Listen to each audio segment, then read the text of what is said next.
Ils nous ont toujours crus inoffensifs. Ce fut leur première erreur. Pendant 86 ans, la Terre avait fait partie du Conseil galactique. Nous suivions leurs règles, nous nous asseyions tranquillement au dernier rang, applaudissions quand on nous le demandait, et leur transmissions notre technologie comme de gentils petits sauvages. Ils riaient de notre histoire, ricanaient de notre passé brutal et nous disaient que nous nous étions enfin civilisés en les rejoignant. Ce qu'ils ignoraient, c'est que nous nous retenions. Je me souviens du jour où tout a basculé. J'étais en poste sur Échelon Prime, le soi-disant cœur de la diplomatie du Conseil. Tours impeccables, ciel argenté, espèce arrogante aux mains douces et au cœur encore plus froid. Je n'étais plus un soldat. On m'appelait officier de liaison humain, ce qui signifiait en réalité un terrien de compagnie qui sourit à l'arrivée des véritables puissances. Mais lorsque le Conseil a voté pour sanctionner la Terre pour non-respect des règles, j'ai su que cela allait arriver. Ils ont dit que nous avions refusé de partager toutes nos données militaires, que nous avions trahi la confiance. Confiance? Quelle confiance? Nous leur avons fourni des réacteurs à fusion, des avancées médicales, des stabilisateurs climatiques. Ils nous ont donné des ordres. Et lorsque nous avons demandé de garder secret un seul protocole défensif, ils ont agi comme si nous avions commis des crimes de guerre. Les sanctions n'étaient pas le pire. Le plus dur, c'est quand ils ont cédé nos satellites de défense orbitale aux Drancaris. Cette race de lézards impitoyables nous haïssait. Elle l'avait toujours fait et le fera toujours. Ils nous traitaient de singes aux illusions de domination. Le Conseil pensait que leur confier la gestion du ciel terrestre enverrait un message. Et oui, c'est le cas. Il indiquait à tous les terriens que nous n'étions jamais égaux à leurs yeux, que notre rôle était de servir, non de rester debout. La première frappe eut lieu 11 jours plus tard, ni sur un champ de bataille, ni dans l'espace, mais dans une base de réfugiés au-dessus de Titan, la lune de Saturne. Un vaisseau du Conseil, piloté par un commandant Drancari, a accidentellement lancé une tige cinétique à travers le bouclier de l'habitat. 2000 civils, disparus, principalement des enfants et des médecins. Ils ont parlé d'un dysfonctionnement tragique. J'ai vu les images. Il n'y avait aucun dysfonctionnement. Le lendemain matin, la Terre a rappelé tous les diplomates de l'espace du Conseil. Discrètement, sans menace, sans discours de colère, juste disparus. 3 jours plus tard, nos relais de communication se sont éteints, ni brouillés, ni détruits, juste coupés, comme si on les avait débranchés. Puis le silence est venu. La seule chose que la Chambre ait jamais pris la peine de demander était pourquoi la Terre était restée si silencieuse pendant si longtemps. Ils pensaient que nous avions peur. Nous étions en train de construire un nombre. Nous nous préparions, non pas parce que nous voulions la guerre, mais parce que nous savions qu'elle allait arriver. Le temps que le Conseil remarque le silence, il était trop tard. Ils ont envoyé une flotte de reconnaissance sur Terre. 5 vaisseaux capitaux, 12 croiseurs et plus de 50 chasseurs, tous équipés de capteurs de pointe et de traducteurs automatiques, s'attendant probablement à nous surprendre en train de violer quelque chose. Le commandement du Conseil a attribué cela à une anomalie naturelle, une poussée de trous noirs, une interférence gravitationnelle. J'ai entendu toutes les excuses. Ils ne pouvaient pas accepter la vérité. Que la Terre avait finalement cessé de jouer les gentils. Le jour où la vérité m'a frappé, j'étais assis dans une salle du Conseil remplie de diplomates qui ne prenaient toujours pas les humains au sérieux. J'ai vu leur visage changer lorsque l'alerte d'urgence a été donnée. Un avant-poste entier, aux confins de la ceinture vorexienne, a été rayé de la carte. Aucune trace d'attaquant, aucune communication, juste des cendres et un unique message laissé sur place, dans un langage galactique impeccable. Vous avez versé le premier sang, la Terre a répondu en dernier. La pièce est devenue froide. L'un des anciens, un politicien grincheux et corpule de l'amas Jules Tary, finit par dire ce qu'aucun d'eux ne voulait entendre. La Terre est devenue rebelle. Je ne dis pas un mot, je me contentais d'observer. Car en vérité, nous n'étions pas rebelles. Nous étions simplement nous-mêmes, pour la première fois depuis un siècle. Ils n'arrêtaient pas de parler de malentendus. Même après que 3 autres postes d'écoute eurent disparu, sans avertissement, sans transmission, simplement anéantis en un clin d'œil, le Conseil refusait toujours de croire que c'était nous. L'avant-poste varexien n'était que le début. Nous n'avons pas tiré d'armes nucléaires. Nous n'avons pas envoyé de flotte. Cela aurait été trop évident. Nous avons fait pire. Nous avons disparu. La Terre s'est éteinte. Plus aucun trafic entrant ni sortant. Plus de vaisseaux commerciaux. Pas de diplomates. Pas même de signaux pirates. C'était comme si la planète se repliait sur elle-même et disparaissait de la scène galactique. Tous les avant-postes terrestres connus ont désactivé leurs transpondeurs. Tous les canaux de communication de l'IA ont été coupés. Même nos projets de recherche communs ont soudainement perdu l'accès à toutes les bases de données terrestres. Et pourtant, le Conseil refusait de paniquer, parce qu'au fond, il voulait croire que nous étions toujours les animaux de compagnie inoffensifs qu'il pensait que nous étions. Ceux qu'il pouvait tenir en laisse avec des sanctions, intimider avec Starfleet, réduire au silence avec la honte. Ils ne réalisaient pas que nous attendions juste qu'ils franchissent une ligne. J'étais l'un des rares humains restants dans l'espace du Conseil. Techniquement, un observateur civil, même si à ce moment-là, même cela était un mensonge. J'avais des ordres, discrets, et je n'étais pas le seul. Dispersés dans l'espace du Conseil, nous étions des dizaines à l'affût. Non pas pour attaquer, mais pour observer, et le moment venu, pour être témoin, car la Terre ne se contentait pas de riposter, elle marquait un point. La frappe suivante toucha le réseau Adrex, un immense centre de recherche en orbite autour des soleils jumeaux de Krélix.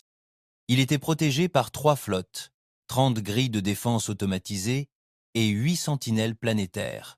Un système de pointe, financé par la moitié du Conseil. Ils l'utilisèrent pour cartographier les anomalies de matière noire dans le quadrant. Ils se précipitèrent vers leur propre destruction. Je me souviens encore du message envoyé ensuite. Court, brutal, humain, nous vous avons donné la paix. Vous nous avez donné des tombes.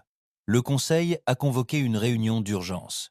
Pas seulement la douzaine d'espèces puissantes habituelles, mais les 300 races membres. Ils ont essayé de faire croire que la Terre était devenue instable, dangereux. Certains ont même dit que nous étions manipulés, être par la ruche Zalek, ou une faction d'IA rebelle. Ils ne pouvaient accepter que l'humanité, partenaire silencieux de la galaxie, mène désormais sa propre guerre. Ils avaient besoin d'un bouc émissaire, et ils ont essayé d'en trouver un en moi. 2 gardes du Conseil m'ont escorté hors de mes quartiers avant le lever du soleil. Sans avertissement, sans inculpation, juste un regard froid et une poigne qui annonçait que toute résistance serait vouée à l'échec. Ils m'ont traîné jusqu'à la haute chambre, une sorte de salle d'audience cérémonielle où ils traitaient les menaces les plus graves. J'y étais déjà allé une fois, des années auparavant, lors d'un conflit commercial. Ça m'avait paru majestueux à l'époque. Maintenant, ça me semblait creux. Ça m'avait paru majestueux à l'époque. Maintenant, ça me semblait creux. Des dizaines d'espèces remplissaient les plateformes d'observation. Pas d'acclamation, pas d'indignation, juste de la curiosité et de la peur. Le personnage central, l'archon de Telmar, une créature amphibie et boursouflée aux branchies argentées et à la voix rauque, prit la parole en premier. Alexandre Humain, tu es là, représentant ton espèce. Que réponds-tu à ces actes de destruction attribués à ton espèce? Je restai silencieux un instant, scrutant leur visage. Certains détournèrent le regard. D'autres croisèrent mon regard, cherchant une explication qui les réconforterait, qui prouverait que ce n'était pas de leur faute. Je ne leur en ai donné aucune. « À quoi vous attendiez-vous » demandai-je. Ma voix résonna plus fort que je ne le pensais. Vous avez confié notre orbite à une race ennemie. Vous avez tué nos enfants, puis vous nous avez traités d'agressifs. Le visage de Telmar se durcit. Votre monde s'est vu offrir toutes les chances de se conformer au Conseil. Vous avez rejeté l'unité. Non, ai-je rétorqué, nous respections l'unité. Nous avons donné plus que quiconque. Nous avons offert une technologie que vous ne pouviez même pas comprendre. Nous avons offert des médicaments qui guérissaient vos fléaux. Nous avons hésité, car nous croyons en la paix. Mais à chaque fois que nous avons donné, vous avez pris davantage. Et quand nous avons dit non, une fois, vous avez répondu par la mort. Un silence pesant s'ensuivit. Un autre ancien, un diplomate Vassari au visage de renard, prit la parole. Tu ne t'attends tout de même pas à ce que nous croyions que la Terre s'isolerait volontairement et commettrait des actes de guerre. Tu ne comprends toujours pas, dis-je doucement. Tu crois encore que nous avons besoin de toi. C'est alors que les lumières se sont éteintes, non seulement dans la salle, mais dans toute la flèche du Conseil. Les coupures de courant dans les locaux du Conseil étaient inouïes. Leur infrastructure était protégée contre toutes les causes imaginables. IM, éruption solaire, perturbateurs quantiques, ce n'était pas une panne du système, c'était un message. Les gyrophares rouges se sont allumés. Les sirènes ont hurlé à travers la flèche. Je voyais les gardes se précipiter aux sorties, les communications en marche. Tout le monde semblait perplexe, sauf moi, car je savais déjà ce que cela signifiait. La Terre venait de se connecter à leur système et de les désactiver. Un instant plus tard, un officier des communications du Conseil fit irruption dans la salle. Nous avons perdu les communications externes. Le réseau planétaire est hors service. Les défenses orbitales sont inactives. Panique. Une panique pure et délicieuse. Ils ont appelé les protocoles d'évacuation, mais aucune des portes n'a répondu. La flèche avait été verrouillée de l'extérieur.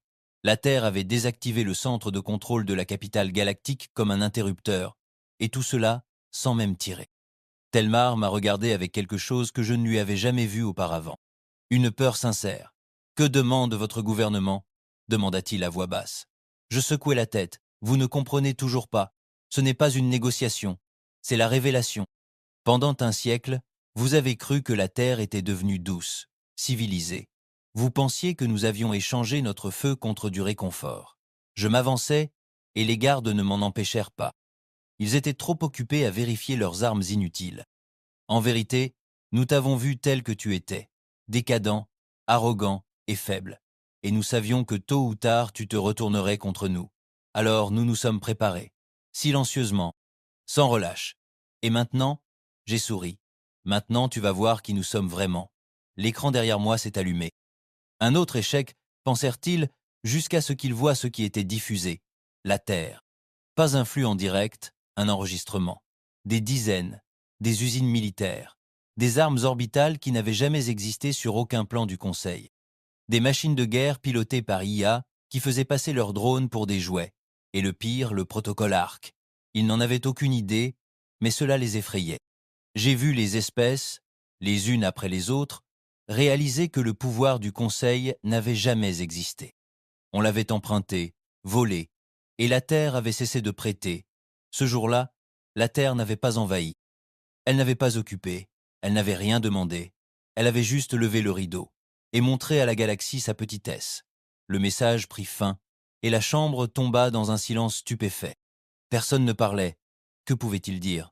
Puis le second message commença. Celui-ci n'était pas préenregistré. C'était en direct. Le visage d'un homme apparut à l'écran, plus âgé, être la fin de la cinquantaine. Sévère. Des mèches grises dans les cheveux, pas de médaille, pas de titre prestigieux, juste une simple chemise noire avec un insigne de la Terre derrière lui. Il parla doucement, froidement. Il parla doucement, froidement. Pour le Conseil galactique, ceci n'est pas une déclaration de guerre. Ceci est une correction. Pendant des décennies, la Terre a contribué au savoir, aux ressources et à la paix. Vous avez réagi par l'arrogance, le vol et la violence. Vous avez pris notre bienveillance pour de la faiblesse. Vous avez pris la clémence pour de la lâcheté. Soyons clairs. Nous ne voulons pas la conquête. Nous ne cherchons pas la destruction. Mais nous ne serons plus jamais sous votre domination. La Terre ne fait plus partie de votre conseil. Et désormais, vous ne nous verrez plus jamais arriver. L'écran s'éteignit. Et à cet instant, chaque espèce présente dans cette chambre comprit la vérité. La Terre n'avait jamais été apprivoisée. Elle avait simplement été trop aveugle pour voir que la laisse ne nous avait jamais été attachée. Le Conseil ne tomba pas en un jour. Ils titubèrent les premiers, tel un boxeur qui vient d'encaisser un coup qu'il n'avait pas vu venir. La déclaration de la Terre les laissa ébranlés, mais s'accrochant encore à l'illusion du contrôle. Des réunions furent convoquées toutes les heures. Des sous-comités d'urgence se formèrent et se dissolvèrent en quelques heures. Ils débattirent des sanctions, des contre-mesures, des postures défensives. Rien de tout cela n'avait d'importance, car pour la première fois dans l'histoire galactique, la Terre était devenue silencieuse, et personne ne pouvait rien y faire. J'ai passé les 3 jours suivants enfermé dans une chambre d'observation de haute sécurité. On appelait ça une détention préventive, mais ça ressemblait plutôt à une salle de surveillance. Je n'ai pas été interrogé. Je n'ai pas été inculpé. Ils ne savaient simplement pas quoi faire de moi. J'étais ce qui restait de plus proche d'un agent de liaison sur Terre. Et même cela était un mensonge désormais. L'un des gardes, une brute à 6 yeux venue des colonies Karati, a finalement enfreint le protocole et m'a demandé « Pourquoi ne l'avons-nous pas vu? Pourquoi personne n'a vu de quoi votre espèce était capable? Pourquoi personne n'a vu de quoi votre espèce était capable ?» Je l'ai longuement dévisagé avant de répondre. « Tu l'as vu, dis-je. Tu ne voulais simplement pas y croire. Parce que les signes avaient toujours été là. La Terre était la seule espèce à avoir survécu à 2 holocaustes nucléaires auto-infligés et à s'en être sortie. Nous étions la seule civilisation à avoir militarisé l'extinction à plusieurs reprises, puis à l'avoir enterrée comme si de rien n'était. Nous avions ruiné notre économie, détruit des écosystèmes, reprogrammé notre ADN, et pourtant, nous aspirions à atteindre les étoiles. Le Conseil pensait que cela nous rendait imprévisibles. Ce qu'il ignorait, c'est que cela nous rendait inévitables. La fracture commença le 4e jour. Les Drankari furent les premiers à rompre les rangs. Ils avaient toujours été les plus virulents critiques de la Terre, raillant nos instincts primaires et notre histoire sauvage. C'étaient aussi eux qui avaient bombardé la station Titan, et maintenant, ils avaient peur. Leur colonie sur Araccept s'est éteinte du jour au lendemain. Pas d'explosion, pas de traces de combat, juste disparus. 17 millions d'entre eux avaient été effacés de la surface de la Terre. Le Conseil a supposé qu'il s'agissait d'un bug du réseau planétaire. Puis arrivèrent les images du drone, un vaisseau humain solitaire planant en orbite basse, aucune arme tirée, aucune annonce faite. Puis tout disparut. L'ambassadeur Drankari fit irruption dans la salle du conseil principal ce matin-là, exigeant des représailles militaires totales. La Terre a franchi toutes les limites, hurla-t-il. Il faut les détruire avant qu'ils ne nous détruisent tous. La ligne, hurla-t-il. Il faut les détruire avant qu'ils ne nous détruisent tous. Mais les autres, ils n'en étaient plus si sûrs. Les Vasari, les Cornes, le syndicat Lucari, tous avaient profité de la Terre. Ils s'étaient engraissés grâce à la technologie humaine, avaient agrandi leur flotte grâce à une IA conçue par les terriens et avaient soigné leurs maladies avec des médicaments terriens. Ils ne voulaient pas de guerre, surtout pas une guerre dont ils n'étaient pas certains de pouvoir gagner. La Terre n'est qu'une planète, dit quelqu'un, essayant d'avoir l'air confiant. Ils ne peuvent pas nous affronter tous. C'est alors que les vraies images ont fuité. Le protocole de l'Arche, pas une arme apocalyptique. Quelque chose de pire. Le protocole de l'Arche était la stratégie de sortie de la Terre, non pas du Conseil, mais de la galaxie elle-même. Colonies cachées, flottes indépendantes, milliers de vaisseaux occultés transportant des centaines de milliers de civils, de soldats, de scientifiques, des biomes entiers, lancés discrètement pendant des décennies dans l'espace lointain. Ils ne se préparaient pas à combattre la galaxie, ils se préparaient à lui survivre. Car la Terre avait toujours su que ce jour viendrait, être pas exactement comme celui-ci, mais suffisamment proche pour que quelqu'un finisse par tester nos limites, par dépasser les bornes, par briser quelque chose que nous ne pourrions pardonner. Et quand cela arriverait, nous ne demanderions pas d'aide. Nous quitterions le feu. Nous étions en train de brûler derrière nous et nous nous sommes éloignés. Après la diffusion des images de l'Arche, tout a changé. Les espèces plus petites ont paniqué. Le commerce s'est effondré. 2 mondes membres ont fermé leurs frontières, craignant que la Terre ne soit déjà là.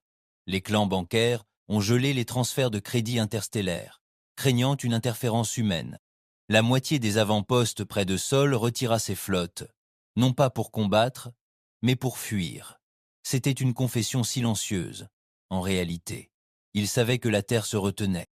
Et maintenant, ils ignoraient ce que nous cachions d'autre. C'est alors que le Conseil s'est retourné les uns contre les autres. Les Vasari accusèrent Korn d'abriter des sympathisants humains.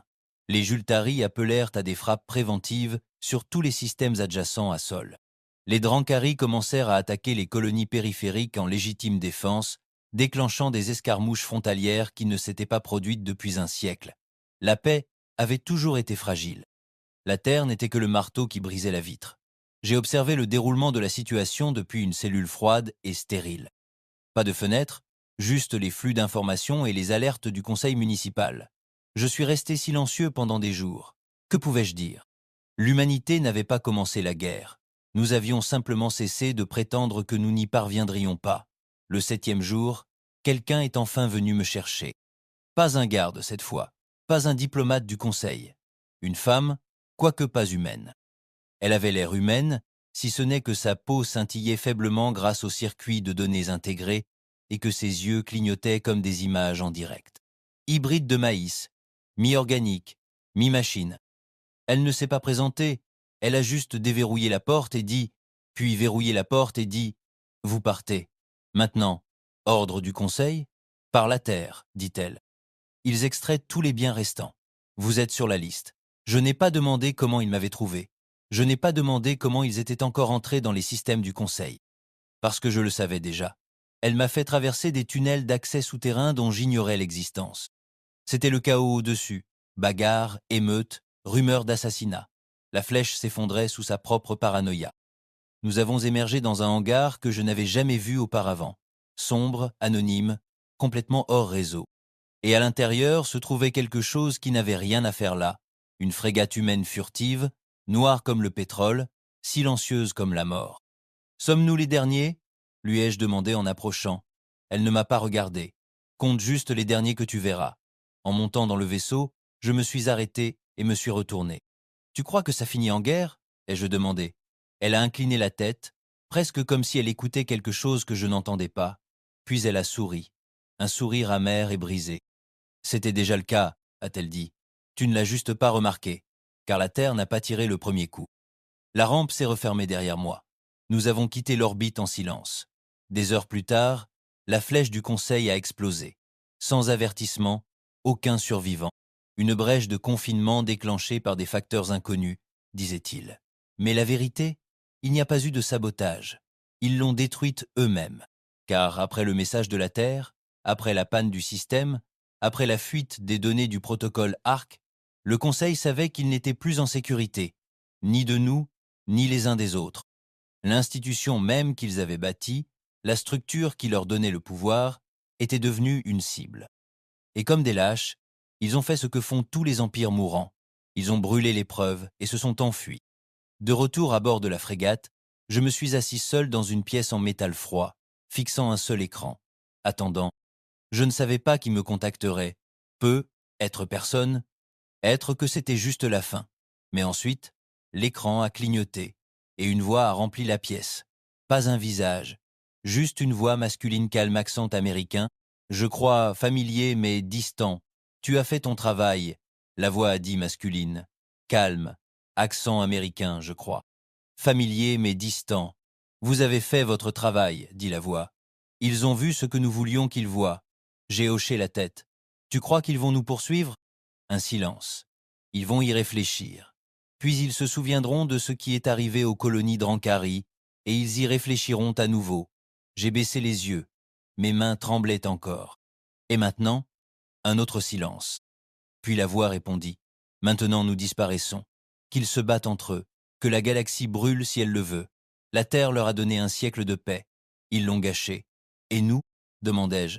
On disparaît, tout simplement ? La voix n'hésita pas. Construisons quelque chose de mieux.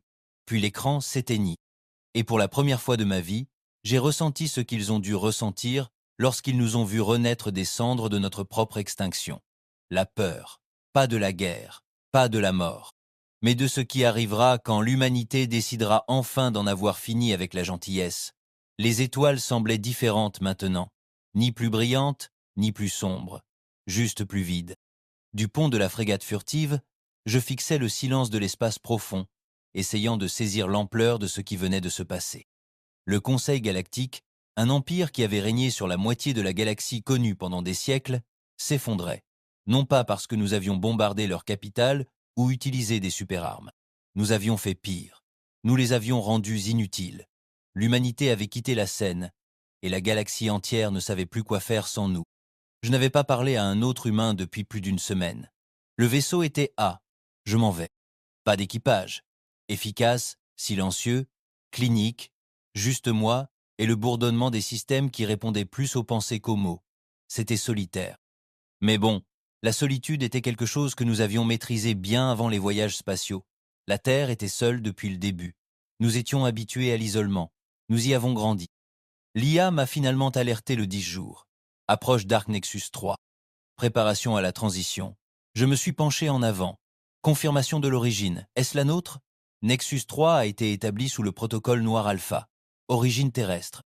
Structure de commandement exclusivement humaine. J'ai laissé échapper un soupir que je ne réalisais pas retenir. C'était donc réel. On m'avait parlé des arches pendant ma formation, mais même à l'époque, cela ressemblait à une rumeur. Des vaisseaux fantômes lancés dans des colonies secrètes de l'espace lointain, enfouis dans des enveloppes planétaires, des flottes qui n'apparaissaient jamais sur aucune carte.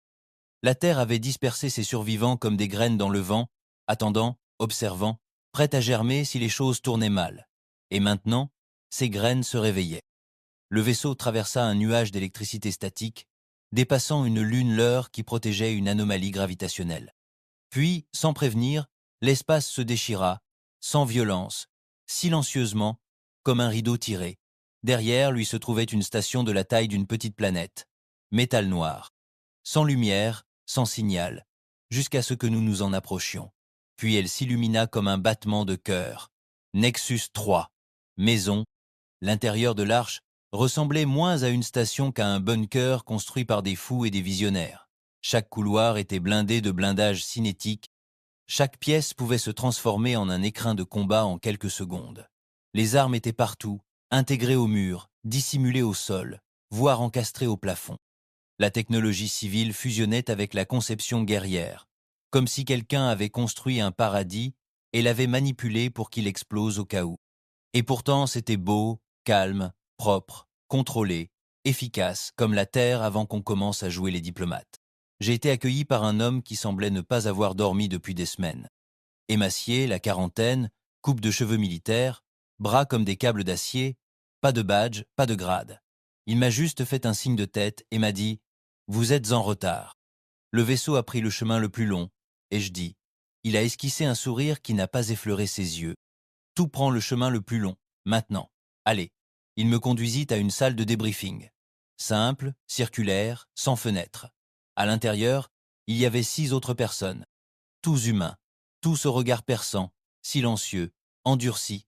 Personne ne se présenta. Pas de poignée de main, juste une reconnaissance mutuelle. Nous étions des survivants. Nous étions des armes, nous réveillant dans une galaxie sans règles. L'homme, qui n'avait toujours pas donné son nom, se tenait au centre et activait une projection creuse en 3D. Des dizaines de marques rouges clignotaient à travers la galaxie. « Le conseil est terminé », dit-il. Les factions s'entre-déchirent. Les Drankari ont perdu 3 colonies à cause de troubles civils. Les Vasari ont exécuté la moitié de leur sénat après une tentative d'alliance ratée. Les réseaux commerciaux s'effondrent, et tout le monde nous surveille. Il sourit, et il devrait. Il nous surveille, il sourit, et il devrait. L'un des autres, plus âgé, peut être un ancien des forces spéciales à en juger par son apparence, se pencha en avant. « Tu crois qu'ils vont nous attaquer ensemble? Essayer de nous attaquer ?» L'homme secoua la tête. « Ils ne peuvent pas. Ils ont trop peur l'un de l'autre, maintenant. La terre était le ciment. Ils nous tenaient pour acquis. Maintenant, ils paniquent. Que faisons-nous » demandai-je. Il marqua une pause, regarda autour de lui, puis dit ce à quoi personne ne s'attendait. Nous ne bougeons pas. Le silence qui suivit n'était pas de la confusion, c'était de la tension, maîtrisée, de l'attente. Il s'approcha de l'holocarte et appuya sur une icône verte, un point clignotant au fin fond d'un espace inexploré. C'est Arc Nexus 5. Il s'est activé la semaine dernière. Nous avons maintenant 6 réseaux Arc opérationnels, autonomes, camouflés, armés, chacun capable de lancer une défense de niveau extinction. Quelqu'un siffla, et alors on reste assis dans le noir pendant que la galaxie se dévore elle-même. Il les regarda, puis nous tous. Nous ne nous cachons pas. Nous laissons la galaxie se souvenir de ce qui se passe lorsque la Terre quitte la pièce. Et lorsqu'ils reviendront enfin, car ils reviendront, nous déciderons des conditions. Telle était la stratégie. Laisser la galaxie pourrir, les laisser ressentir l'absence d'humanité, les laisser s'autodétruire, puis revenir, non pas en égaux, mais en architecte. Le mois suivant, j'ai travaillé au sein de l'équipe Nexus Recon. Notre mission consistait à observer, rien de plus. Pas d'engagement, pas de contact, juste à écouter. Et ce que nous entendions confirmait tout. Les vestiges du Conseil s'effondraient. Les Drankari s'entretuaient pour le contrôle des territoires survivants. L'une de leurs lunes déclara son indépendance et fut immédiatement observée par les loyalistes en orbite. L'indépendance a été immédiatement cernée par les loyalistes en orbite. Les Vasari ont tenté de former une coalition de paix, mais ont été trahis par 2 membres de leur propre espèce, ce qui a conduit à un coup d'État planétaire. Pire encore, ils ont continué à blâmer la Terre pour tout cela. Bien, laissons-les faire, car plus ils nous blâmaient, plus ils révélaient leur dépendance à nous. Un de nos drones de reconnaissance a intercepté une transmission des Lucari. Ils avaient tenté de répliquer les systèmes d'IA terrestres pour stabiliser leur pôle bancaire. L'échec a été contre-productif. L'IA a provoqué un effondrement logique dans leur centre de données, anéantissant des milliers de milliards de dollars. Ils ont imploré l'aide de la Terre.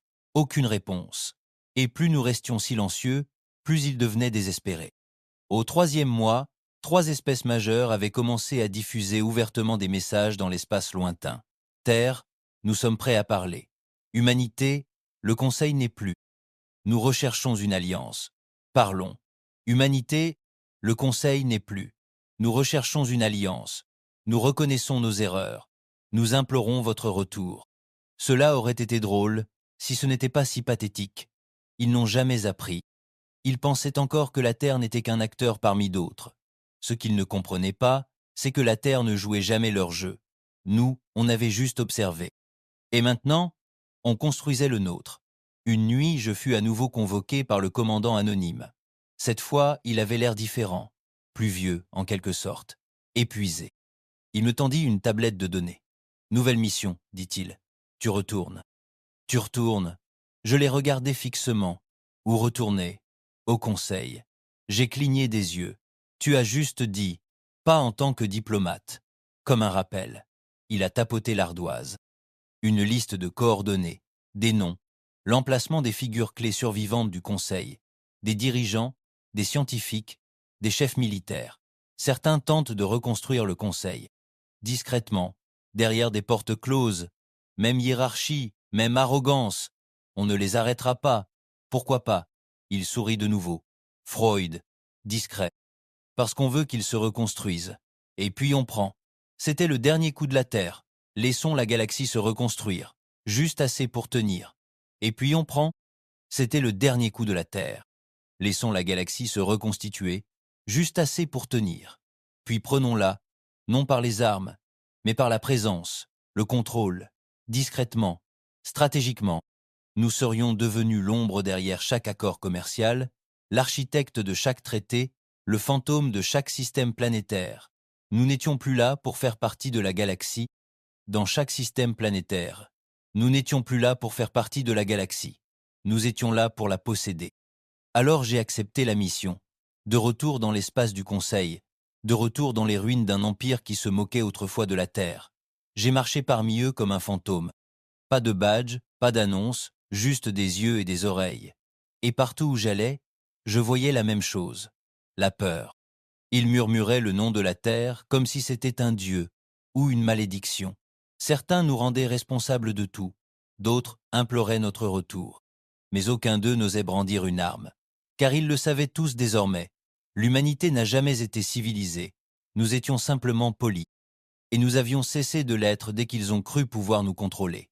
La première leçon que nous leur avons inculquée était la peur. La deuxième leçon était le silence. La troisième, le contrôle. J'avançais telle une ombre dans les couloirs défoncés des ruines du Conseil, rebaptisées désormais Alliance stellaire unifiée. Une tentative désespérée de reforger ce que la Terre avait brisé. Quelques espèces conservaient encore leurs titres, anciens sénateurs, amiraux, délégués, mais elles avaient toutes le même regard désormais. Ils ne se parlaient jamais sans se retourner. Ils ne prenaient jamais de décision sans vérifier qui écoutait. Et je m'assurais qu'ils savaient que quelqu'un l'écoutait toujours. Ma nouvelle identité était propre, fabriquée, sans faille. Le commandement de l'Arc avait brûlé mon vrai nom dès que j'avais posé le pied sur Nexus 3. La personne que j'étais n'existait plus.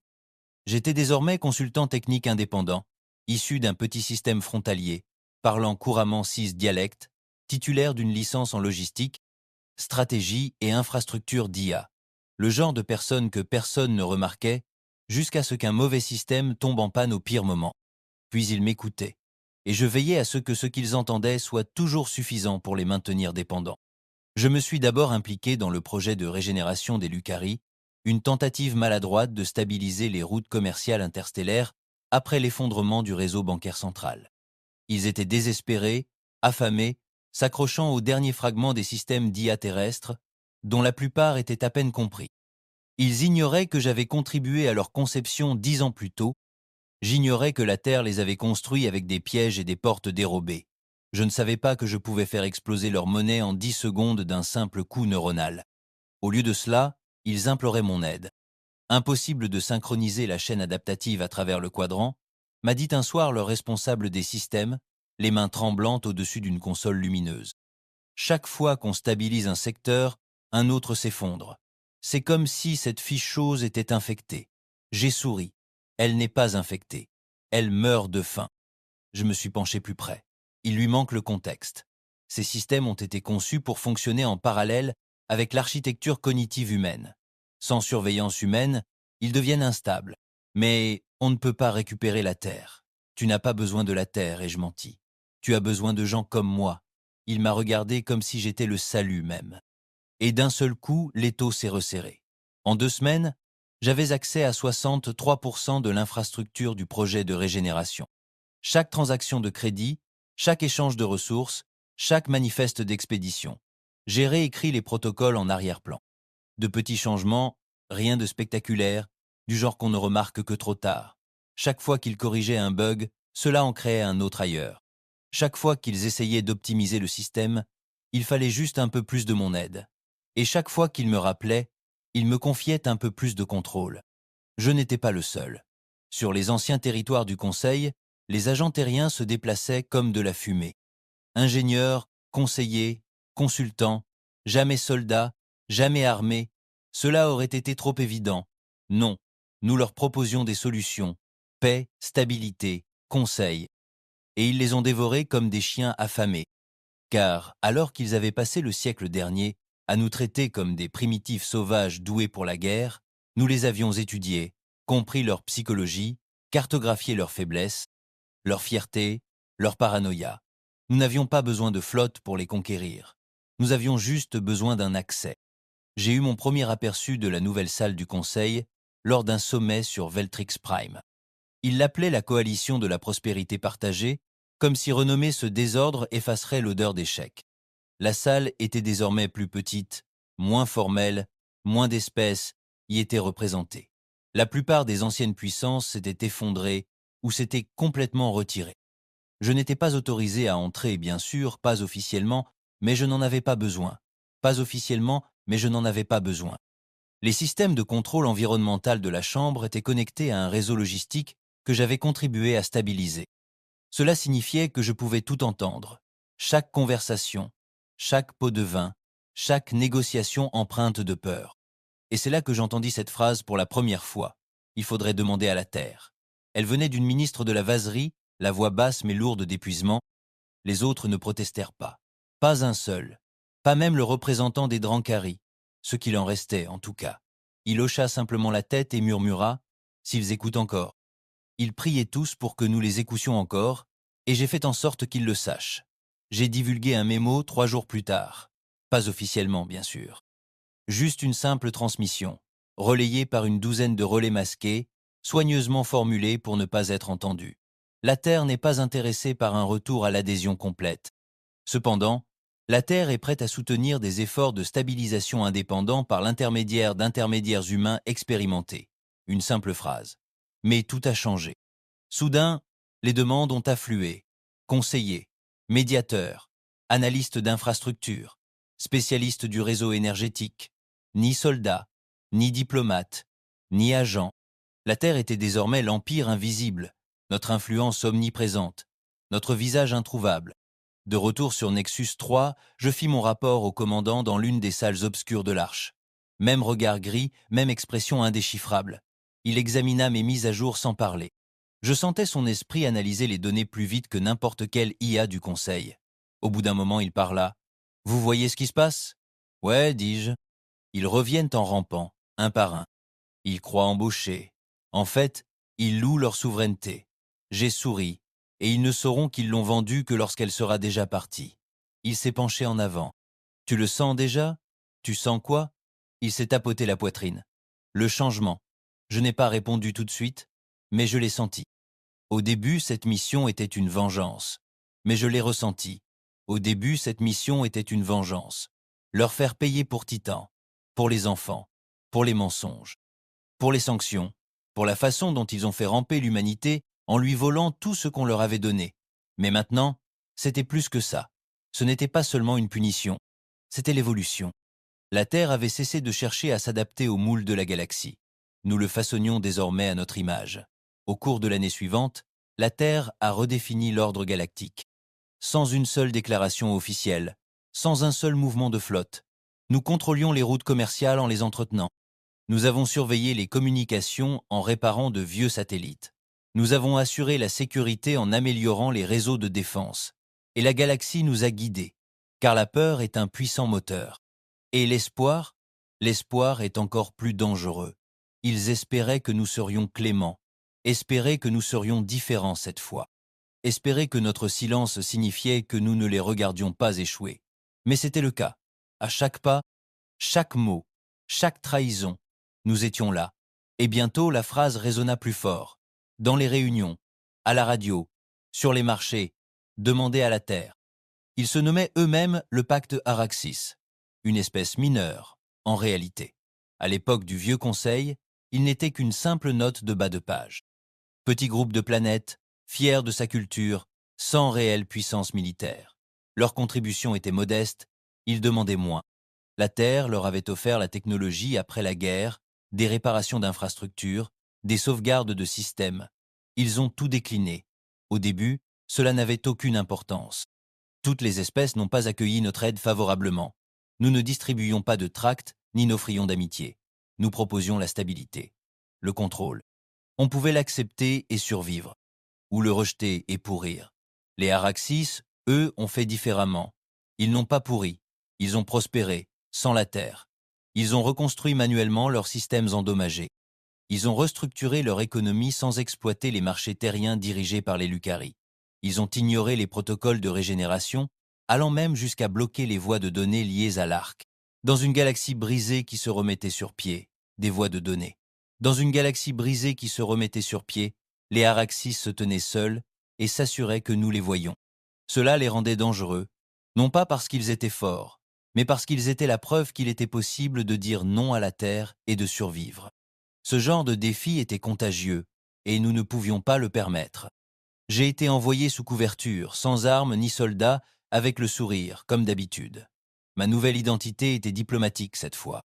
Un envoyé commercial de la Coalition pour la reconstruction, une fausse initiative soutenue par des vestiges du Conseil qui n'existaient plus. J'arrivais avec des packs de données remplis de technologies utiles, des offres logistiques clinquantes et le genre de chantage à petit feu dont la Terre était spécialiste. Ils m'ont accueilli poliment, ont pris mes cadeaux et m'ont même offert à dîner. Mais ils ne m'ont jamais regardé dans les yeux et n'ont jamais utilisé un seul composant de notre technologie, pas même pour le scanner. Leur cadre supérieur, une grande femme à 4 bras nommée Talix, m'a accueilli dans une pièce qui sentait le citron et le métal. Pas de garde, pas d'assistant, juste nous. Elle avait l'air calme. Moi, non. Vous avez vu ce qu'est devenue la galaxie, dis-je. Chaos, piraterie, famine. La Terre offre une structure, une place à la nouvelle table. Nous construisons notre propre table, dit-elle sans ciller. Ça ne durera pas. La galaxie est trop fracturée. Et la Terre entend bien la maintenir ainsi. Cela me prit au dépourvu. Non pas que ce soit faux, mais parce que personne ne l'avait dit à voix haute auparavant. Elle se pencha en avant. Vous n'êtes pas venu pour proposer un échange. Vous êtes venu pour tester notre capacité à nous agenouiller. Je suis resté silencieux. Puis elle a porté le coup fatal. Nous préférerions brûler. J'ai fait mon rapport à Nexus. Ils n'étaient pas surpris. Ils sont trop fiers, a dit le commandant en lisant mon rapport. Trop petit pour nous menacer, trop visible pour être ignoré. Quel est ce mouvement ? Demandai-je. Il ne répondit pas tout de suite, se tournant simplement vers l'immense carte du ciel accrochée au mur. Des points pulsaient dessus, l'influence de la Terre se répandant comme des veines. Il tapota la main à Araxis. 4 planètes, 12 lunes, un seul acte de défiance. Les rendre insignifiants. Comment ? Pas de violence. Pas encore. Juste l'isolement. Les couper de tout. Discrètement, financièrement, numériquement, politiquement. Toutes les espèces qui commercent avec eux sont signalées. Tous les relais auxquels ils se connectent sont brouillés. Tous les systèmes auxquels ils accèdent sont perturbés. Les transformer en fantômes. Exactement. Il se tourna vers moi. Et s'il refuse toujours de s'agenouiller après ça, je comprenais ce qu'il voulait dire et je n'ai pas discuté. La purge a commencé en moins d'une semaine. D'abord, les Lucari ont bloqué le commerce avec les Araxis. Non pas par volonté, mais parce que leurs systèmes économiques étaient désormais si étroitement liés à ceux de la Terre qu'ils ne pouvaient prendre le risque de les défier. Puis sont arrivées les pannes de courant. Toutes les colonies Araxis extérieures ont perdu l'accès aux relais de navigation. Les vaisseaux de transport ont échoué en plein saut. Les stations de ravitaillement ont été coupées. Leurs plaintes parvinrent au nouveau centre névralgique de la coalition, la Voix de la Terre, derrière un rideau de verre, et furent enregistrées, ignorées et enterrées. Pourtant, elles tinrent bon. Elles se réorientèrent manuellement, exploitèrent leurs propres ressources, eurent recours à des systèmes analogiques inutilisés depuis des décennies, et lorsque leur principal dirigeant diffusa un message galactique qualifiant la Terre d'empire de l'ombre, il devint viral. Les gens écoutaient, pas seulement les brisés, pas seulement les rebelles marginaux et les colonies pirates. Même certains loyalistes de la coalition ont commencé à s'interroger. La Terre prend-elle le pouvoir? Sommes-nous encore libres? Allons-nous échanger la survie contre l'esclavage? C'était en train de se produire. Le doute, la seule chose que la Terre ne pouvait tolérer, alors nous avons cessé de nous taire. La deuxième phase fut subtile. Nous avons révélé la corruption sur les lunes d'Araxis. Une corruption mensongère mais crédible. Vidéos truquées, messages artificiels de lanceurs d'alerte, documents édités révélant blanchiment d'argent et travail forcé. Nous avons divulgué tout cela anonymement. La galaxie a pu s'en imprégner. Araxis a tout nié, qualifiant le tout de fabriqué. Mais plus personne n'écoutait. La vérité n'avait plus d'importance. La perception si, une à une, leurs alliances se brisèrent. Le commerce s'effondra. Les importations ralentirent. Des émeutes internes éclatèrent. Et la Terre, elle observait. Mais ils ne s'effondrèrent pas. Ils ne mendièrent pas. Au lieu de cela, ils se replièrent sur eux-mêmes, se retirèrent de la politique interstellaire. Ils s'éteignirent volontairement. Volontairement, ils rompirent tous les canaux diplomatiques. Ils devinrent leur propre forteresse. Leur silence était plus fort que n'importe quel cri. Et cela fonctionna. Pour la première fois depuis que la Terre avait entamé son ascension silencieuse, quelqu'un avait résisté assez longtemps pour y survivre. Ce n'était pas une victoire. C'était un avertissement. L'ordre final fut donc donné. Simple, froide, une seule ligne. Finissons-en. Je me suis porté volontaire. Il le fallait. J'étais là depuis le début. J'ai vu leurs yeux, leur fierté, leur espoir. Et je savais que si on les laissait faire, d'autres suivraient. D'autres remettraient en question la Terre. Et la Terre n'avait pas pour vocation d'être remise en question.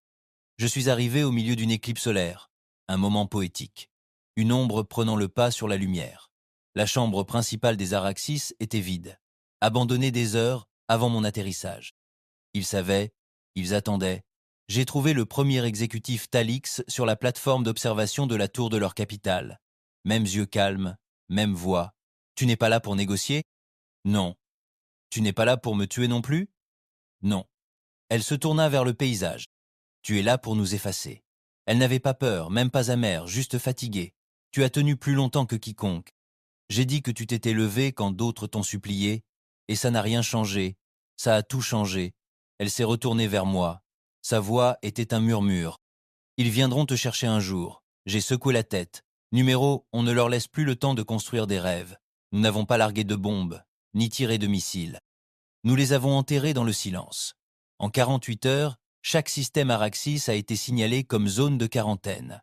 Chaque fréquence a été brouillée. Chaque itinéraire de saut a été dévié. Leurs noms furent effacés des journaux de bord, des cartes de navigation, des archives culturelles. C'était comme s'ils n'avaient jamais existé. Même leur mémoire fut effacée. Numériquement, socialement, économiquement. Et la Terre continua d'avancer, comme toujours. Mais quelque chose changea en moi. Je ne fis pas de rapport pendant 2 semaines. Je passais ce temps en silence à bord d'un vaisseau sombre, flottant juste au-delà de la frontière Araxis. À observer, je pensais ressentir de la satisfaction, mais je ne ressentais qu'une question sans réponse. À quel moment redevenons-nous ce que nous avons détruit? Puis une transmission arriva, non officielle, non enregistrée, d'un satellite Araxis qui aurait dû être hors ligne. Ce n'était qu'une voix, la voix de Talix. À qui nous écoute? Nous sommes toujours là, nous sommes toujours debout. Nous n'avons pas besoin que vous vous souveniez de nous. Nous avons juste besoin que vous sachiez que la Terre peut être défiée. Nous n'avons pas besoin que vous vous souveniez de nous. Nous avons juste besoin que vous sachiez que la Terre peut être défiée. Le signal a été coupé, mais le message s'était déjà propagé. Il a été intercepté, répété, republié sur les darknets, piraté dans des colonies oubliées, gravé dans les murs des spatioports. Pas un appel aux armes, juste un rappel. La Terre n'était pas un dieu. On pouvait lui résister. Et ça, ce fut le début de notre première véritable menace. Non pas celle des Araxis, mais celle de l'idée qu'ils avaient laissée derrière eux. Tout a commencé par un murmure. Dans une gare isolée, près des anneaux de poussière de berceau, un barman a tendu un verre à un coursier et a dit « On dit que les Araxis sont toujours en vie ». Le livreur rit. « Ce sont des fantômes, mec. La Terre les a anéantis. » Le barman ne protesta pas, se contenta de faire glisser un autre verre sur le comptoir. Au matin, un message était gravé sur le mur des toilettes. On peut défier la Terre. 2 jours plus tard, ce même message réapparut dans un flux de données cachées, enfoui sous le réseau de communication sécurisé de la coalition. Seulement 6 mots, défilant sans fin. Pas de signature, pas de localisation, mais tout le monde savait d'où ça venait. Araxie ou ce qu'il en restait. Ce qu'il en restait. L'expression se répandit comme une radiation, apparaissant dans les journaux de bord, dans les caisses de frais, dans les flux de sécurité corrompus, sur les portes des cloisons, inscrites sur les cargaisons de munitions. Ni bruyant, ni violent, juste omniprésent. Personne ne l'a dit à voix haute, pas en public, mais tous l'ont lu. Ils le savaient tous. La Terre avait commis une erreur. Elle avait réduit un peuple au silence. Et ce faisant, l'avait rendu éternel. À Nexus 3, ils ont parlé d'un bug.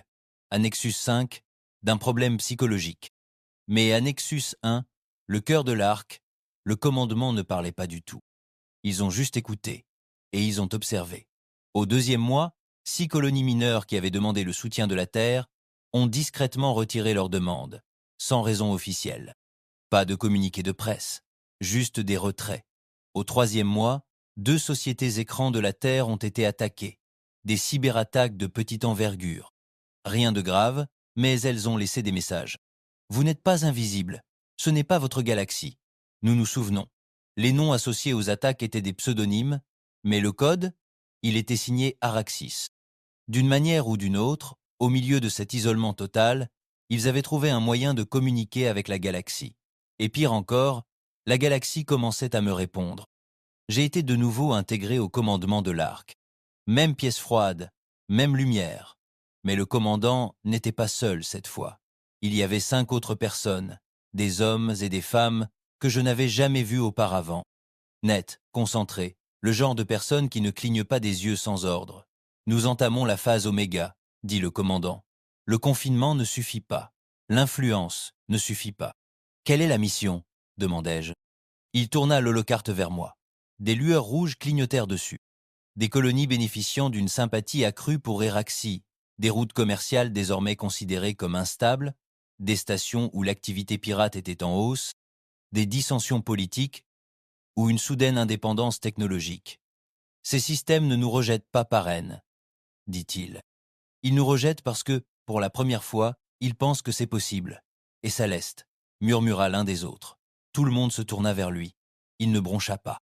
Nous n'avons pas tué les Araxis, dit-il. Nous avons enterré leurs systèmes, leurs satellites, leurs villes, mais nous ne les avons pas effacés. Ils sont toujours vivants, quelque part, diffusant via des canaux fantômes. Je transmets des informations aux colonies extérieures, et la Terre ne tolère pas l'infection, dis-je. Le commandant hocha la tête. Vous retournez en salle du conseil. Silence. Pas d'accréditation, pas de renfort. Trouvez la fuite, trouvez la voie, et faites la Terre. J'ai regardé à nouveau la carte. Tant de points rouges. Trop. Ce ne sera plus une seule voie, dis-je doucement. C'est un écho maintenant. Alors tuez l'écho. Mon infiltration a commencé sur Lunara 9, une colonie minière en orbite autour d'une géante gazeuse aux confins de l'ancien empire Vasari. Des rumeurs circulaient quant à des sympathies pour les Araxis, mais aucun lien direct n'avait été confirmé, jusqu'à mon arrivée. Ce n'était ni des bannières, ni des émeutes. Ce n'est pas comme ça que fonctionne la rébellion quand on vit à l'ombre de la terre. C'était les yeux, la façon dont les gens me regardaient quand je disais appartenir à la coalition pour la reconstruction. Poli, impassible, mais froid. Puis je l'ai vu, gravé sous une conduite de carburant dans le bassin de service. On se souvient de Titan. C'était la première fois depuis des années que je sentais quelque chose se briser en moi. Le massacre de Titan. 2000 civils, bombardés par des navires du Conseil sous commandement de Rancari. Les enfants de la Terre, les médecins de la Terre.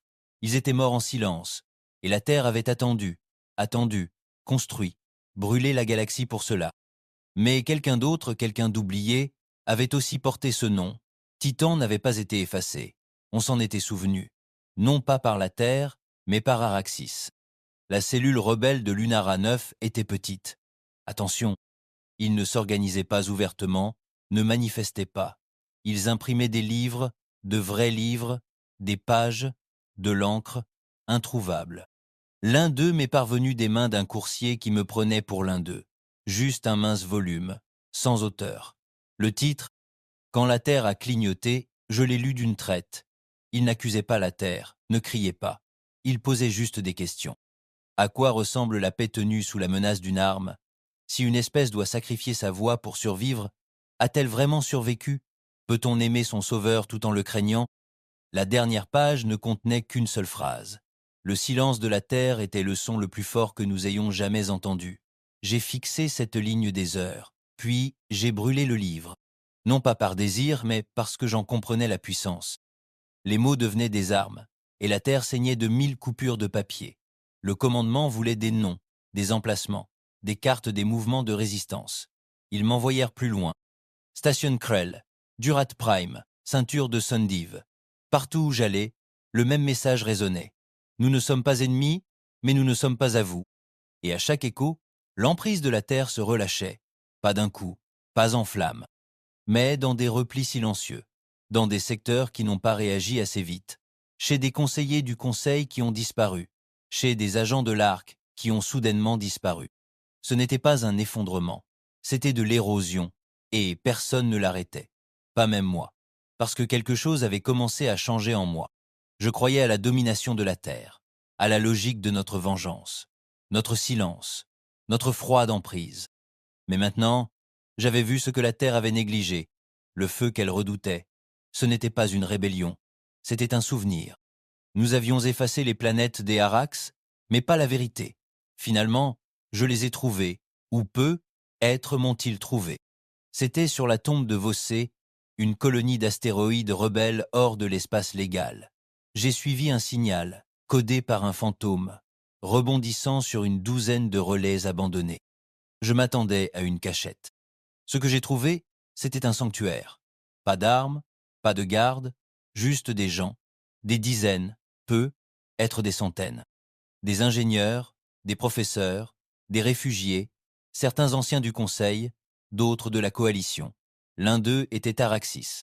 Vieux, balafré, un bras en moins, le visage buriné. Il m'a regardé dès que je suis entré et m'a dit « Vous êtes là pour tuer l'histoire ». Je n'ai pas répondu. Il m'a servi un verre et s'est assis à côté de moi. Vous étiez là, n'est-ce pas? À la flèche du Conseil, quand la Terre a coupé le courant, j'ai hoché la tête. Et tu crois encore que ce chemin mène à la paix? Je ne savais plus. Il se renversa en arrière et ferma les yeux. Sais-tu ce que Araxis craignait le plus? Quoi? Qu'un jour nous gagnerions. Ça m'a figé. Gagner quoi? Cette guerre du silence, du contrôle, du pouvoir, que nous devenions comme la Terre, que nous oublions pourquoi nous résistions. Et toi? Il ouvrit les yeux. Nombre? Mais la Terre, oui. Cette nuit-là, j'ai envoyé un message à Nexus. Juste 5 mots. On était peu, être allé trop loin. Aucune réponse n'est venue. Jamais. Parce que la Terre ne s'excuse. La Terre ne demande rien. La Terre décide. Mais pour la première fois, elle n'était pas seule à décider. Les murmures étaient devenus trop forts. Trop de gens avaient commencé à se souvenir. Et une fois qu'un souvenir s'éveille, impossible de l'éteindre. Le message est parvenu au commandement de l'Arc à 4 heures du matin. Pas une transmission codée. Pas un signal tactique. Juste une diffusion publique, à large spectre, diffusée sur tous les systèmes connus, pirates, civils, militaires, de l'âme aux confins obscurs du Conseil mort. C'était encore sa voix, Talix, le fantôme d'Araxis. Nous ne sommes ni soldats, ni dirigeants, ni conquérants. Nous sommes la mémoire que vous avez tenté d'enterrer. Et nous sommes toujours là. Il n'y avait aucune menace dans le message. Aucune exigence. Aucun cri de ralliement. Juste ces 4 derniers mots. Toujours là. Toujours. Présent. Et pour la première fois depuis l'activation des CRA, la Terre n'a pas pu la réduire au silence. Car le message ne provenait ni d'une planète, ni d'une station. Il provenait des tombes relais, l'ancien réseau de communication près, concile enfoui dans des systèmes abandonnés, oubliés depuis des siècles. Incontrôlables, intraçables, ils étaient soudain devenus omniprésents, En 24 heures, plus de 80 systèmes périphériques se sont joints à l'appel, certains ouvertement, d'autres simplement en répétant le message. Nous sommes toujours là. Ça résonnait sur les routes commerciales, s'insinuait dans les logiciels de navigation, apparaissait sur les scanners de frais, hantait les canaux sécurisés. Et la Terre hésitait. Non pas par peur de la guerre, mais parce que ce n'en était pas une. C'était un souvenir, et nous n'avions construit aucune arme pour le combattre. J'ai reçu l'ordre de retourner sur Nexus One. Non pas convoqué, mais ordonné. Cela ne s'était pas produit depuis Titan. Le commandant m'avait retrouvé dans la salle de la pensée, où s'élaborait la politique à long terme, où les architectes de l'Arche dessinaient l'avenir du contrôle. Seulement, il n'était pas seul. Il y en avait d'autres, des gens que je ne reconnaissais pas, des stratèges plus jeunes, plus froids, du sang neuf, grandis dans le silence, élevés à l'ombre de la victoire. Ils n'avaient jamais vécu à l'époque où la terre était humble, n'avaient jamais appris la valeur de la retenue. Le commandant ne m'a pas salué, il a juste parlé. Ils ont détourné le récit. Je n'ai pas répondu. Il y a maintenant un sentiment général, dans au moins 63 colonies, des gens qui disent que l'occupation de la terre est inutile, oppressive. C'est le cas, ai-je dit. Cela a retenu leur attention. Quelques-uns se raidirent. L'un d'eux me fusilla du regard. Le commandant ne faisait que m'observer. « Que me conseillez-vous » demanda-t-il d'une voix neutre. « Reculez, dis-je. Laissez le message s'éteindre. Ne l'alimentez pas. Ne le combattez pas. Le temps est notre meilleure arme. » Un silence. Puis l'un des plus jeunes stratèges s'avança, et s'il ne s'éteint pas, je la regardai droit dans les yeux. Alors être-il temps de se demander pourquoi il est vivant? Alors être-il temps de se demander pourquoi il est vivant? La salle se tut. Parce que j'avais dit ce qu'aucun d'eux ne voulait affronter. La vérité, c'est que nous n'avions pas créé la paix. Nous avions créé l'obéissance. Et l'obéissance a une date de péremption, surtout lorsqu'elle repose sur le silence. La Terre n'a pas réagi publiquement. Ce n'était pas notre façon de faire. Mais discrètement, nous avons redoublé d'efforts. De nouvelles restrictions ont touché les systèmes périphériques, des sanctions basées sur des codes, des pénalités de licence, des recalibrages d'IA qui ont par coïncidence perturbé le commerce. Ce n'était pas manifeste, mais cela se ressentait. La Terre resserrait à nouveau la laisse, et la laisse a riposté. 3 jours plus tard, l'autorité portuaire de Veltrix, autrefois un allié commercial loyal, déclara sa neutralité. Elle rompit tous les contrats de reconstruction et expulsa les conseillers nommés par la Terre. Elle ne réclama pas la guerre. Elle déclara simplement vouloir respirer à nouveau. Le même jour, Junos Gate, une colonie de l'ère du Conseil, remplaça son IA sous licence terrienne par un OpenNet construit par Araxis. Moins efficace, moins stable, mais libre. L'effet fut immédiat. D'autres suivirent. Les murmures devinrent des déclarations. Nous ne sommes pas anti-terre. Nous ne sommes simplement pas des vôtres. Nous préférerons le chaos à la paix contrôlée. Nous en avons assez du silence. Nous préférerons le chaos à la paix contrôlée. Nous en avons assez du silence. Cela se produisait. Pas d'un coup, pas de manière explosive, mais comme des fissures dans un glacier. Et derrière chaque fissure, un déluge attendait. De retour à Nexus, la tension montait. Un stratège proposa une campagne chirurgicale. Éliminer les foyers de résistance connus, puis imputer la responsabilité aux factions pirates. Ils appelèrent cela du bruit. Une guerre sans fin. Un autre suggéra l'isolement numérique. Fermer tout le système de relais pendant 1 semaine, imputer la responsabilité aux interférences solaires et nettoyer les communications. Le commandant ne dit rien, se contentant d'observer les données, observant la défiance grandir. Puis, un soir, il me convoqua seul. Pas de public, pas de caméra, pas de grade, juste 2 hommes qui en avaient trop vu. Il versa un verre, du vrai whisky, pas de whisky synthétique, et m'en offrit un. « J'ai vu ce que tu as vu », dit-il. Je ne dis rien. Nous avons bâti un nouvel ordre, poursuivit-il. Et pendant un temps, ça a marché. Mais ce n'était pas la paix si... J'ai bu. Non, ai-je dit. C'était la peur. Il a hoché la tête lentement. Et on s'est dit que c'était suffisant. Ça ne l'est jamais. Il a expiré fort. Je veux sortir. Il a expiré fort. Je veux sortir.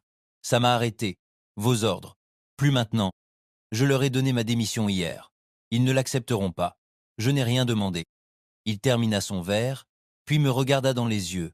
Je crois que nous avons fait une erreur.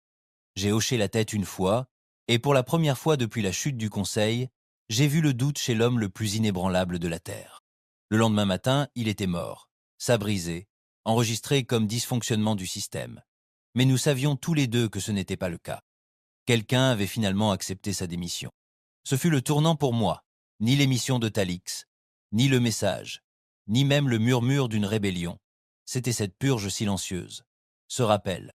Cette terre, ma terre, était désormais une machine qui se dévore elle-même. Alors j'ai disparu. J'ai coupé mon étiquette. J'ai grillé ma trace neuronale. J'ai brûlé mon vaisseau. Je suis devenu ce que la Terre redoutait le plus. Un fantôme doté de mémoire. Ils m'ont poursuivi, bien sûr. Des équipes de récupération du drapeau noir. Des agents Whisper. Mais la Terre m'avait entraîné mieux que quiconque, et maintenant j'utilisais leur propre système contre eux. Je me déplaçais de station en station, de planète en lune. À chaque endroit, je laissais une chose derrière moi, une histoire, pas un sermon, pas un coup de gueule, juste la vérité, sur Titan, sur les arches, sur le prix du silence. Et à propos de la seule chose que la Terre ne voulait plus jamais entendre, le jour où le Conseil a réalisé que la Terre avait été sage, il a compris, car les histoires sont des graines, et j'en ai semé des milliers. Un an plus tard, depuis les anneaux extérieurs de l'Essem Creden, j'ai observé la coalition voter la dissolution de la surveillance centrale de la Terre. Non pas par haine pour la Terre, mais parce qu'elle en avait assez d'avoir peur. Elle n'était pas rebelle, juste épuisée. Et à cet instant, la Terre fut enfin confrontée à la seule vérité que nous avions ignorée pendant un siècle. On ne peut pas contrôler la mémoire. On peut faire taire les voix. On peut effacer les noms. Mais on ne peut pas tuer l'instant où les gens commencent à se poser des questions. Les arches sont toujours là, des centaines, observant, attendant, planifiant, et peu, être qu'un jour ils se relèveront. Ils tenteront de reconstruire l'empire des ombres. Peu, être apprendront-ils. Ou peu, être pas. Mais moi, je continue d'avancer. Parce que je connais la Terre mieux que quiconque. Je connais sa fierté, sa puissance, ses ténèbres. Mais je me souviens aussi de la part qu'elle a ensevelie, la part humaine, l'âme désordonnée, belle et rebelle de la terre, qui autrefois levait les yeux vers les étoiles, non pour conquérir, mais pour y appartenir. Peu être la retrouverons-nous, peu être pas, mais je continuerai à raconter l'histoire. Car le jour où la Terre a cessé d'être sage, la galaxie a compris que le silence n'est pas la paix, et que la paix, la vraie paix, ne peut exister que lorsque personne n'a peur de parler.